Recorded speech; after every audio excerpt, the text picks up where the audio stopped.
विद्यार्थी मित्रांनो, DLED प्रथम वर्षाचा जो आपला पाठ्यक्रम आहे F3 अभ्यासक्रम अध्ययन अध्यापनशास्त्र आणि मूल्यमापन या पाठ्यक्रमाचा पहिला जो घटक आहे अभ्यासक्रम विकसन, यामध्ये आपण काही मुद्दे पाहिले होते. अभ्यासक्रम म्हणजे काय, अभ्यासक्रम विकसनाची प्रक्रिया, त्यानंतर अभ्यासक्रम विकसन प्रक्रियेची विशिष्ट तत्वे, सर्वसामान्य तत्वे.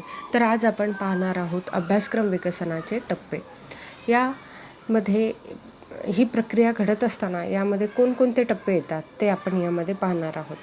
अभ्यासक्रम विकसन ही एक प्रक्रिया आहे आणि यामध्ये समाजाच्या, देशाच्या ज्या गरजा आहेत त्या लक्षात घेऊन अभ्यासक्रमाची उद्दिष्टे निश्चित करून अभ्यासक्रम निर्मिती, पाठ्यक्रम निश्चिती, नियोजन, त्याची अंमलबजावणी, त्याचं मूल्यमापन अशा घटकांचा यामध्ये समावेश होत असतो. विद्यार्थ्यांमध्ये आवश्यक वर्तन बदल होण्यासाठी अध्ययन अनुभवांची निवड करणं, त्याची अंमलबजावणी, त्याचा अंतर्भाव यामध्ये होत असतो. अभ्यासक्रम विकसनाचे जे टप्पे आहेत ते पुढील प्रमाणे आहेत.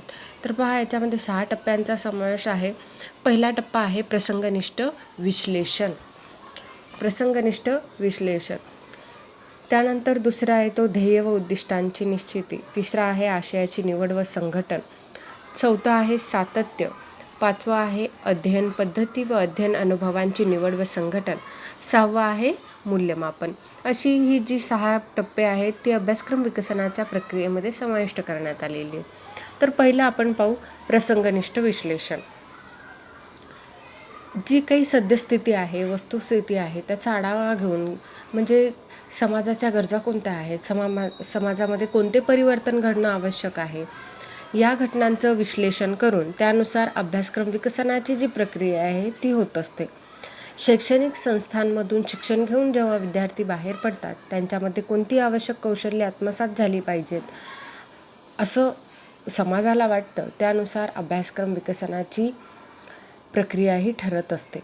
त्यामुळे अभ्यासक्रम विकसनाच्या सुरुवातीस आवश्यक तितकं पुरेसं कुशल मनुष्यबळ, उपलब्धच्या सेवा सुविधा, अध्यापन पद्धती, आवश्यक स्रोत, पाठ्यपुस्तकांचं स्वरूप, मूल्यमापनाचं स्वरूप, तसेच उपलब्ध जो काही निधी असेल, या सर्व घटकाचं विश्लेषण करून समाजभिमुख अभ्यासक्रम विकसन करणं गरजेचं आहे.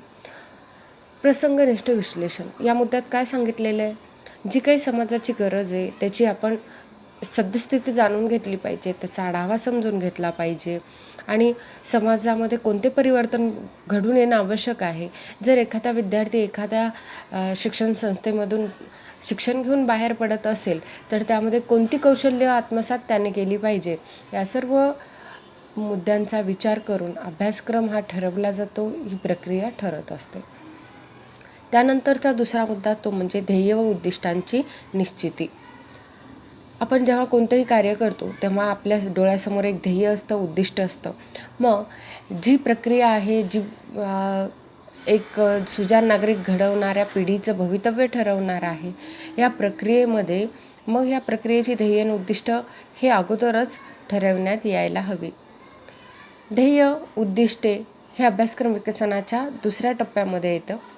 वर नमूद केलेल्या विविध घटकांचे विश्लेषण करून विद्यार्थ्यांचा सर्वांगीण विकास होण्यासाठी ज्ञानात्मक, भावात्मक व क्रियात्मक क्षेत्रातील उद्दिष्टांची निश्चिती करून त्यानुसार अभ्यासक्रमात विविध विषयांचा समावेश केला जातो.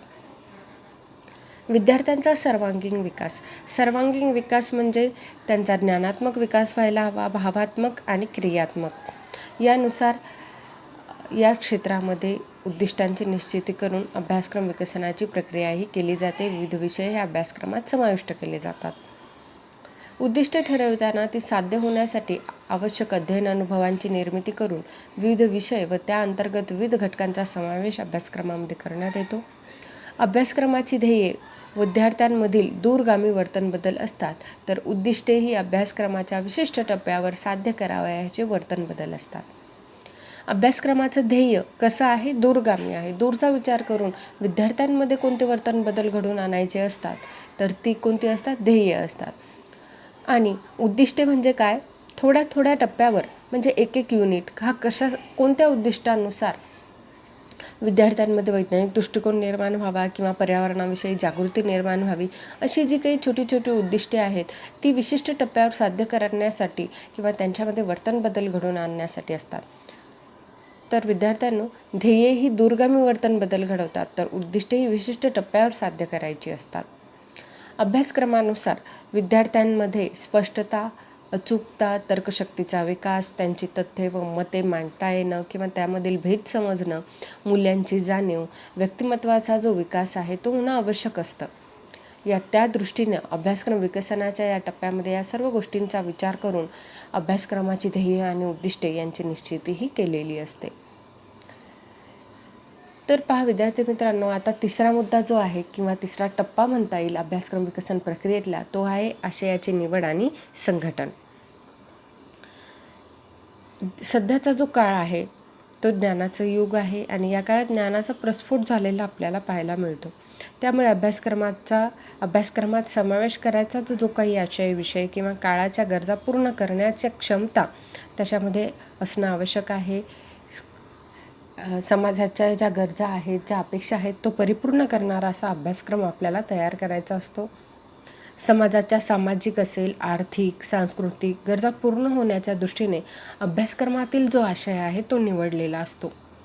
तशा प्रकारच्या आशयाचा समावेश अभ्यासक्रमात होणे गरजेचे असते. अभ्यासक्रमात समाविष्ट घटकांची अशी मालिका असते की विविध विषयातील प्रत्येक घटक विविध टप्प्यावर साध्य होण्याजोगा असतो व आधीचा टप्पा पार केल्यानंतरच नवीन घटक आत्मसात करता येतो. म्हणजे ही काय आहे, एक मालिका आहे. आपण स्टेप बाय स्टेप शिकत जातो. अभ्यासक्रमातील समाविष्ट घटकांची संख्या विषयानुरूप कितीही असू शकते. अंतिम उद्दिष्टे निश्चित झाल्यानंतर अभ्यासक्रम निर्दिष्ट होत असतो. जी काही उद्दिष्टे आहेत ती निश्चित झाल्यानंतर अभ्यासक्रम हा निर्दिष्ट होतो. म्हणजे काय होतो, ठरवल्या जातो. एक त्याला आराखडा निर्माण होतो त्याचा, किंवा एक आराखडा असा तयार केला जात असतो. त्यासाठी विद्यार्थ्यांना आवश्यक पूर्वज्ञान तसेच विद्यार्थ्यांच्या अवगत प्राथमिक क्षमता या देखील विचारात घ्याव्या लागतात. मग अभ्यासक्रम विकसनाची जी प्रक्रिया आहे याच्यामध्ये विद्यार्थ्यांना पूर्वज्ञान काय आहे, अभ्यासक्रम तयार करत असताना विद्यार्थ्यांना काय आवश्यक पूर्वज्ञान आहे किंवा विद्यार्थ्यांच्या ज्या अवगत प्राथमिक क्षमता आहेत त्यासुद्धा त्यामध्ये विचारात घेतल्या जातात. अभ्यासक्रमामध्ये समाविष्ट विषय आहेत हे वैज्ञानिक पद्धतीने एखादी संकल्पना, घटना, काही संज्ञा, संबोध, सिद्धांत, तथ्ये याबाबतची माहिती जाणून घेण्याची पारंपरिक क्षेत्रेसुद्धा त्यामध्ये असतात. इथं उदाहरण आपण पाहू. इतिहास, भूगोल, गणित, विज्ञान वगैरे अभ्यासक्रमात समाविष्ट लोकसंख्या शिक्षण असेल, मूल्य शिक्षण, आरोग्य शिक्षण यासारख्या विषयातून विद्यार्थ्यांच्या जीवन कौशल्यांचा विकास होत असतो. शारीरिक शिक्षणातून सांघिक कार्य करणं, क्रियाकौशल्ये इत्यादींचा विकास विद्यार्थ्यांचा होत असतो. अभ्यासक्रमाचे विकसन करताना विषय, आशय, घटकांचा क्रम यामध्ये योग्य प्रकारचा ताळमेळ तसेच संतुलन असणं सुद्धा आवश्यक असते व त्याची व्याप्ती मर्यादित नसावी. अभ्यासक्रम विकसन म्हणजे एखादा जर आपण विषय ठरवत आहोत, त्याचा आशय ठरवत आहोत, तर तो जो आशय आहे तो त्यातील घटकांचा जो क्रम आहे तो असा योग्य प्रकारचा असला पाहिजे, त्यामध्ये ताळमेळ असला पाहिजे. एखादी छोटी संकल्पना जर पहिल्या घटकात सांगितलेली असेल तर त्यालाच संबंधित असणारी घटना ही पुढच्या घटकामध्ये असावी. म्हणजे जो आपण म्हणतो की स्टेप बाय स्टेप आपण एखादी गोष्ट शिकत असताना पहिले त्याचे बारकावे शिकतो, त्याच्याविषयी माहिती जाणून घेतो आणि नंतर हळूहळू एक एक पाऊल आपण पुढे जात असतो. त्या पद्धतीने घटकांचा सुद्धा क्रम असावा, त्याच्यामध्ये योग्य ताळमेळ आणि संतुलन असलं पाहिजे. हा जो मुद्दा आहे तो आहे आशयाची निवड व संघटन. त्यानंतर अभ्यासक्रम विकसन प्रक्रियेतला चौथा मुद्दा तो म्हणजे सातत्य. अभ्यासक्रम विकसन करताना विविध संकल्पनांची उजळणी तसेच सामान्यीकरण करण्याची प्रक्रिया सतत व पुनरावृत्ती असणे त्यामध्ये आवश्यक असते. जेव्हा आपण एखादी गोष्ट सतत करतो तेव्हा आपल्याला ती गोष्ट चांगल्या पद्धतीने आपण आत्मसात करू शकतो. म्हणून यामध्ये सातत्य असणं सुद्धा गरजेचं आहे. जे विद्यार्थी आहेत त्या विद्यार्थ्यांना पूर्वज्ञानाची त्यांची उजळणीसुद्धा घेणं त्यामध्ये समाविष्ट करणं आवश्यक आहे. म्हणजेच विद्यार्थ्यांच्या प्रगतीमध्ये, ज्ञानार्जनामध्ये सातत्य असणं आवश्यक आहे. अभ्यासक्रमाची रचना करताना विषयांतर्गत समवाय व काठिण्य पातळी यांचा समतोल देखील राखणं गरजेचं आहे. तरच सातत्य टिकून राहण्यास मदत होते. म्हणजे जर सोप्याकडून कठीणाकडे आपण जात गेलो तर विद्यार्थ्यांचं काय होईल, त्यांना तो अभ्यासक्रम जो आहे तो अवघड वाटणार नाही, त्यांच्यामध्ये त्यांची गोडी टिकून राहील.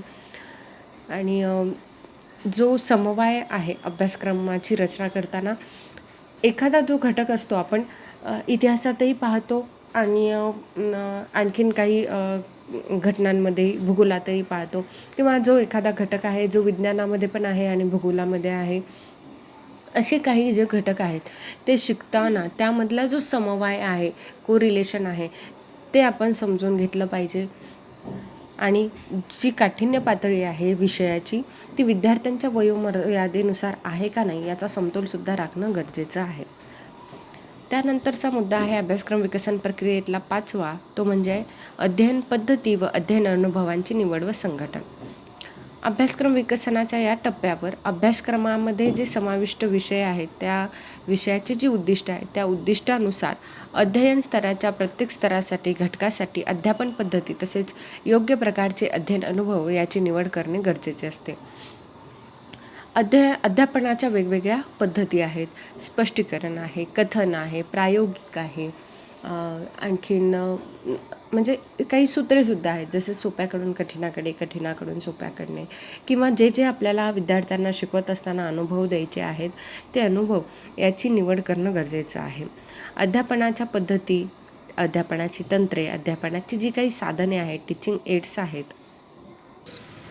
अध्यापनाच्या ज्या पद्धती, तंत्रे किंवा साधने आहेत, यामध्ये आपल्याला भरपूर विविधता पाहायला मिळते. परंतु एखादी जी पद्धत आहे ती किंवा एखादं जे तंत्र आहे ते विशिष्ट घटकासाठीच अधिक प्रभावी किंवा चांगलं आहे असं आपल्याला म्हणता येत नाही. त्यामध्ये परिस्थितीनुसार लवचिकतासुद्धा आपल्याला ठेवता आली पाहिजे. एखादी अध्यापन पद्धती एखाद्या घटकासाठी अनुकूल असते, परंतु ती सर्वच घटकासाठी अनुकूल राहीलच असे आपण म्हणू शकत नाही. विद्यार्थ्यांचा जो वयोगट आहे, आवड आहे, अभिवृत्ती आहे किंवा सांस्कृतिक पार्श्वभूमी असेल, त्यांचे अनुभव, आशयाची जी काही व्याप्ती आहे, अभ्यासक्रमाची जी उद्दिष्टे आहे, मूल्यमापनाची सोय, या सर्व घटकाचा विचार करून आशयानुरूप आणि घटकानुरूप अध्यापन पद्धती निवडण्यात आली पाहिजे, किंवा तशा प्रकारच्या अध्ययन अनुभवांची सोय ही अभ्यासक्रमात असली पाहिजे. अशा प्रकारे अभ्यासक्रम हा लवचिक असला पाहिजे आणि अध्यापनाच्या पद्धती, अध्ययन अनुभव याचा आपल्याला योग्य प्रकारे निवड करता आली पाहिजे. हा आहे 5वा मुद्दा. त्यानंतर अभ्यासक्रम विकसन प्रक्रियेतला 6वा मुद्दा म्हणजे मूल्यमापन. हा जो आहे मूल्यमापन, हा टप्पा हा अभ्यासक्रम विकसन प्रक्रियेतला अंतिम टप्पा आहे आणि तयार झालेली जी काही उद्दिष्टे आहे तो पूर्ण करणारा हा अभ्यासक्रम आहे का, आपण ज्या कारणासाठी किंवा ज्या हेतूसाठी हा अभ्यासक्रम तयार केला तो हेतू यातून खरंच साध्य झाला आहे का, हे आपल्याला यामध्ये तपासायचे असते, याचे मूल्यमापन करायचे असते. अभ्यासक्रमांचे जे निर्दिष्ट हेतू किंवा जी हेतू आहेत ते वैध होते का, बरोबर होते का, विद्यार्थ्यांच्या वयोगटाला आपला साजेसा अभ्यासक्रम आहे का, अध्ययनाचे जे साहित्य आपण वापरले ते योग्य आहे का, अशा सर्व प्रश्नांची उत्तरे जर होकारार्थी आली तर आपला जो अभ्यासक्रम आपण निश्चित केलेला आहे तो योग्य आहे असं आपण म्हणतो. कोणत्याही शैक्षणिक कार्यक्रमाचे, अभ्यासक्रमाचे यश अपयश हे त्याच्या अंमलबजावणीनंतर जी काही फलनिष्पत्ती आहे त्या फलनिष्पत्तीवर अवलंबून असते. त्यामुळे अभ्यासक्रमाच्या अंमलबजावणीपूर्वी प्रत्येक पातळीवर अभ्यासक्रमाचा समतोल योग्य पद्धतीने राखला गेला आहे का, याची जी खातरजमा यामध्ये केली जाते आणि त्यामध्ये काही उणिवा असतील किंवा जाणवल्या तर त्या दूर करण्याचा प्रयत्न याच्यामध्ये टप्प्याटप्प्याने होत असतो. जेव्हा अभ्यासक्रम हा तयार केला जातो, त्याच्यातल्या उणिवा हा दूर केल्या जातात, त्यानंतर अंमलबजावणी टप्प्याटप्प्याने करावी, म्हणजे जी काही आपली उद्दिष्टे आहेत किंवा ध्येय आहे ती योग्य पद्धतीने साध्य होण्यास मदत होते. अशा पद्धतीने अभ्यासक्रम विकसनाच्या प्रक्रियेमध्ये 6 मुद्द्यांचा समावेश करण्यात आलेला आहे. प्रसंगनिष्ठ विश्लेषण, ध्येय उद्दिष्टांची निश्चिती, आशयाची निवड व संघटन, त्यानंतर सातत्य, 5वा आहे अध्ययन पद्धती व अध्ययन अनुभवांची निवड व संघटन. आणि 6वा मुद्दा म्हणजे मूल्यमापन. तर विद्यार्थी मित्रांनो, आज आपण अभ्यासक्रम विकसनाची जी प्रक्रिया आहे ती पूर्ण पद्धतीने समजून घेतली. यानंतरचा मुद्दा आपण पुढच्या व्हिडिओमध्ये पाहू.